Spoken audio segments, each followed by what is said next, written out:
Hello what's up guys, क्या हाल है आप सभी के। तो स्वागत करता हूं मैं आप सभी का हमारे आज की नई वीडियो में। ये जो एनालिसिस मैं कर रहा हूं वो है मंडे के लिए, यानी कि 19th ऑफ जनवरी के लिए। सो देखते हैं कि आखिर कल क्या हो सकता है एंड मार्केट किस तरफ मूव कर सकता है। ठीक है। सो अगर हम मार्केट को देखें फिलहाल तो छोटे टाइम फ्रेम पर तो ये काफ़ी ज़्यादा फंसा हुआ लगता है। ठीक है। इस जोन में काफ़ी वक्त से ये यहीं पर फंसा हुआ है। ठीक है। और अब किस तरफ निकलेगा ये यहाँ से समझना थोड़ा मुश्किल है। पर अगर हम बड़े टाइम फ्रेम पर चलें, ठीक है, अगर हम बड़े टाइम फ्रेम पर चलें, और एक मिनट मैं ज़रा यहाँ पर ड्राइंग्स को थोड़ा हाइड कर देता हूँ। ठीक है। हाँ। अगर मैं ड्राइंग्स को हाइड कर दूँ तो हमें समझ में आ रहा है कि मार्केट में जो मोमेंटम है वो फिलहाल डाउन साइड के लिए ही। ठीक है। डाउन साइड में हमें काफी मतलब कि थोड़ा झुकाव देखने को मिल रहा है। ठीक है। एंड यहाँ हम देख पा रहे हैं कि जो कैंडल्स हैं वो भी डाउन साइड की तरफ काफी अच्छा मोमेंटम करने की कोशिश कर सकती हैं, क्योंकि फिलहाल तो ये एरो आप देख रहे हैं यहाँ पर नीचे, फिर डाउनवर्ड मोमेंटम, फिर उसके बाद फिर से ये रेड कैंडल ही है, फिर रेड कैंडल है, बीच में एक अच्छा सा यहाँ पर जब ज्यादा नीचे 25,500 का एक लेवल से डिमांड आई थी, पर फिर उसके बाद मार्केट फिर से नीचे की ओर ही झुक रहा है। ठीक है। तो फिलहाल कल क्या हो सकता है, ठीक है, जरा 1 आवर के टाइम फ्रेम पर चलते हैं। मार्केट जो है वो फिलहाल मुझे ऊपर जाता हुआ अभी फिलहाल के लिए नहीं दिख रहा है। ठीक है। अगर मान लेते हैं कि मार्केट जो है वो नीचे जाता है तो बढ़िया रहेगा। और ये वाला जो जोन है, मैं जरा फिर से अपने ड्राइंग्स को ला देता हूँ। हाँ, अगर मान लेते हैं कि मार्केट जो है वो फिर से, ठीक है, पर हम कुछ प्रिडिक्ट नहीं कर सकते। ठीक है। मार्केट किसी भी तरीके से मूव कर सकता है। ठीक है। अगर मान लेते हैं कि मार्केट जो है वो इस जोन के नीचे ही लगभग खुलता है। ठीक है।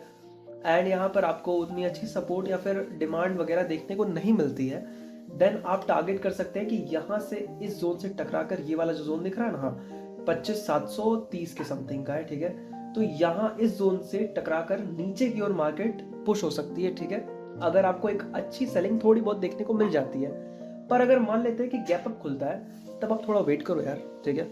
गैप अप खुलने के बाद भी मैं आपको अपसाइड के लिए अभी नहीं बोल सकता। ठीक है। जब तक ये इस जोन को पार ना कर ले, ये वाले जोन को 25,870 या 880 का जोन है, इसे पार ना कर ले, तब तक बाइंग के लिए मत देखो मार्केट को। ठीक है। बाइंग के लिए फिलहाल मार्केट नहीं है। ठीक है। छोटे मोटे टाइम फ्रेम में अगर आपको स्कैल्प करना है तो ठीक है यार, मतलब थोड़ा बहुत ऐसा आप ले सकते हो। लेकिन अभी जैसे कि ये रहा, यहाँ पर जो मूव था वो बाइंग के लिए था, तो ये जो है वो एक जोन मूव था। ठीक है। कि इधर से टकराया, फिर यहाँ से नीचे गया, फिर ऊपर आया, फिर नीचे गया, फिर ऊपर आया, नीचे गया। तो ये जोन वाला जो है कि आप सपोर्ट से बाय कर लो, रेजिस्टेंस सेल कर लो, ये आप कर सकते हो। ठीक है।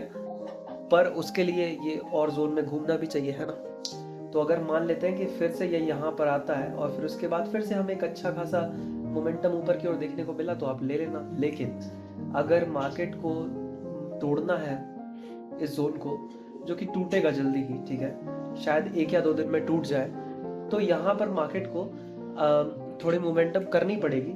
और अगर मार्केट मोमेंटम करता है ऊपर, अगर मूव करना है तो उसे ये वाला जो जोन है उसे तोड़ना होगा।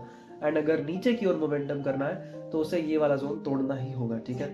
यहाँ पर मान लेते हैं कि यहाँ पर ही मार्केट खुलता है गैप डाउन की ओर, ठीक है, और फिर यहाँ से रेजिस्टेंस लेकर नीचे की ओर आने की कोशिश करता है, तो आपको सेलिंग करनी है। ठीक है। क्योंकि सेलिंग में एक अच्छा बन सकता है, ठीक है, ट्रेड। पर अगर मान लेते हैं कि गैप अप खुलता है, तब आप थोड़ा सा वेट करो। ठीक है। तो बस यही दोनों चीजें। और फ्लैट का भी मैं यही कहूंगा, अगर मानते हैं फ्लैट यार यहीं खुलेगा ना, तो तब भी आप वेट करो। गैप डाउन में यहाँ पर है तो बस थोड़ा सा बाइंग के लिए आप जा सकते हो, देख लेना। ठीक है। वैसे ही है। तो मिलते हैं फिर आपसे कल। See you, sayonara, bye bye, Tata.